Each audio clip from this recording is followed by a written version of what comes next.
പാലക്കാട് അട്ടപ്പാടിയെ വിറപ്പിച്ച പീലാണ്ടി ചന്ദ്രുവാണിതാ എനിക്ക് പിന്നിൽ കാണുന്നത്. 9 പേരെ ഇവൻ കൊലപ്പെടുത്തി എന്നാണ് പറയുന്നത്. തുടർന്നാണ് കോടനാട് ആന പരിപാലന കേന്ദ്രത്തിലേക്ക് എത്തിച്ചത്. ഇപ്പോൾ ഈ രൗദ്രഭാവമൊക്കെ വെടിഞ്ഞ് ശാന്തസ്വരൂപനാണ്. ഇവൻ്റെ പാപ്പൻ അയ്യപ്പൻകുട്ടി നമുക്കൊപ്പം ഉണ്ട്. ഇവൻ്റെ വിശേഷങ്ങൾ ചോദിച്ചറിയാം. എങ്ങനെയാണ് ഇവൻ? വേറെ കുഴപ്പമൊന്നുമില്ല, നല്ല രീതിയിൽ പെരുമാറുന്നു. രാവിലെ അടിച്ച് വഴി കിടക്കാൻ പോകും, അത് കഴിഞ്ഞ് വന്ന് ചോറ് കൊടുക്കും, പിന്നെ അത് കഴിഞ്ഞ് കഴുകും.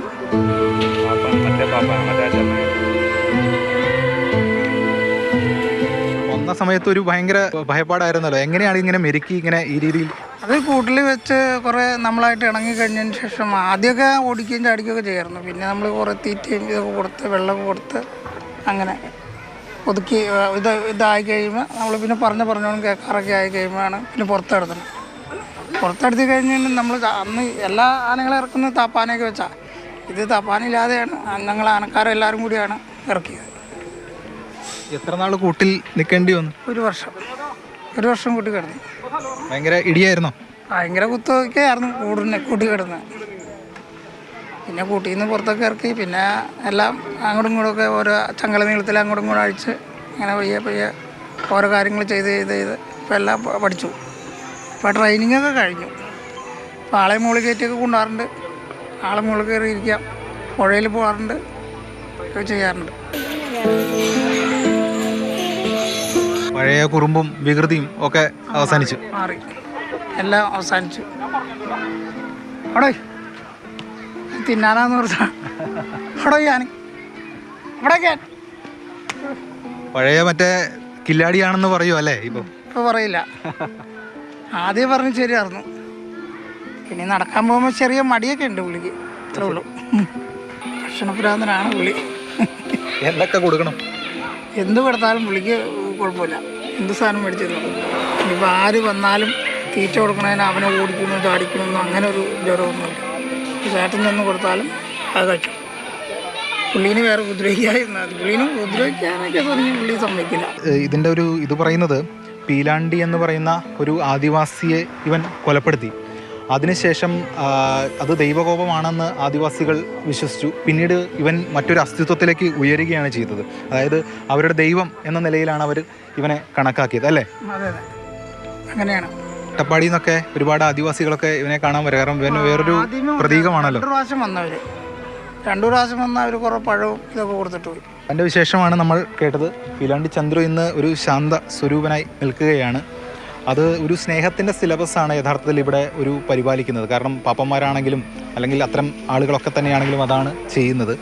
ഇവിടെ എത്തിയ സമയത്തെ ആളേ അല്ല ഈ ചന്ദ്രു. ഇപ്പോൾ പീലാണ്ടി ചന്ദ്രു ഇപ്പോൾ വളരെ നല്ല രീതിയിൽ തന്നെ കാര്യങ്ങൾ മുന്നോട്ട് പോകുന്നു എന്നാണ് പാപ്പന്മാരുൾപ്പെടെ പറയുകയും ചെയ്യുന്നത്. ചിലക്കെ അവിടുത്തെ ആദിവാസികൾ ഇവിടെ എത്തി ഇവനെ കാണുകയൊക്കെ ചെയ്യാറുണ്ട്. കാരണം അത്തരം ഒരു പ്രതീകമാണ് അവർക്ക് മുന്നിൽ ഈ പീലാണ്ടി ചന്ദ്രു. എന്തായാലും അവൻ ഇവിടെ അഭയാരണ്യത്തിൽ സുഖമായി തന്നെ കഴിഞ്ഞു പോവുകയാണ്. ക്യാമറമാൻ വേണുവിനൊപ്പം എസ് രാഗിൻ, മാതൃഭൂമി ന്യൂസ്, കൊച്ചി. രാഗിൻ നമുക്കൊപ്പം ഉണ്ട്. രാഗിനെ, ഈ നേരത്തെ അവിടെ കോടനാട് കുട്ടികൾ ഈ ആനകളെയൊക്കെ കാണാൻ എത്തിയ സന്തോഷകരമായ വാർത്ത നമ്മൾ കണ്ടാണ്. അതിന് പിന്നാലെയാണ് ഇപ്പോൾ ഇതും. എനിക്ക് തോന്നുന്നു മനുഷ്യനായാലും ഒരു കാലത്ത് വിറപ്പിച്ച് നടന്നവർ പിന്നെ പാവങ്ങളായി മാറുമ്പോഴുള്ള ഒരു പ്രത്യേക ഫീലാണ് അത് ആനകളുടെ കാര്യത്തിൽ. അത് നിൽക്കുന്ന കണ്ടാൽ തന്നെ ആ ഒരു സ്നേഹമൊക്കെ നമുക്കും തോന്നിപ്പോകും. വളരെ സാധുവായി അങ്ങനെ പോകുന്നല്ലേ?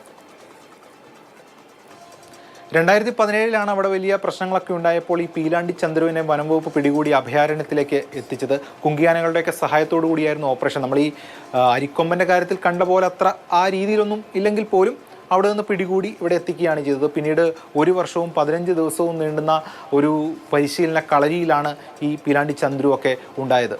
ഈ മനുഷ്യനും മൃഗവും തമ്മിലുള്ള സംഘർഷം, മനുഷ്യമൃഗ സംഘർഷങ്ങളിൽ ആ പ്രദേശത്ത് ഉൾപ്പെട്ട് അവിടെ നിന്ന് ഇവിടേക്ക് എത്തപ്പെട്ട ഒരു ആന കൂടിയാണ്. അത് പറയുമ്പോൾ ഈ മനുഷ്യനും മൃഗവും തമ്മിലുള്ള സ്നേഹത്തിൻ്റെ ഒരു പ്രതീകവും കൂടിയാണ് ഈ പീലാണ്ടി ചന്ദ്രു കേട്ടോ. കാരണം അവിടെ ആദിവാസികളെ സംബന്ധിച്ചിടത്തോളം അവർക്ക് ദൈവമായിരുന്നു. ചിലർക്ക് കൊലയാളിയാണെങ്കിൽ ചിലർക്ക് ദൈവമായിരുന്നു. അതുകൊണ്ടാണ് അവൻ്റെ പേര് ഇവിടുത്തെ പരിശീലനത്തിനൊക്കെ ശേഷം കോടനാട് ചന്ദ്രശേഖരൻ എന്നാണ് വനംവകുപ്പ് വിട്ടത്. പക്ഷേ വലിയ പ്രതിഷേധം അവിടെ നിന്നുണ്ടായി. അതുകൊണ്ട് പേര് മാറ്റണമെന്ന് അവിടെ നിന്ന് ആവശ്യപ്പെട്ടു, അട്ടപ്പാടിയിൽ നടക്കം. അങ്ങനെ പിന്നീട് പീലാണ്ടി ചന്ദ്രു എന്ന പേര് കൊടുക്കുകയും ഒക്കെ ചെയ്തു.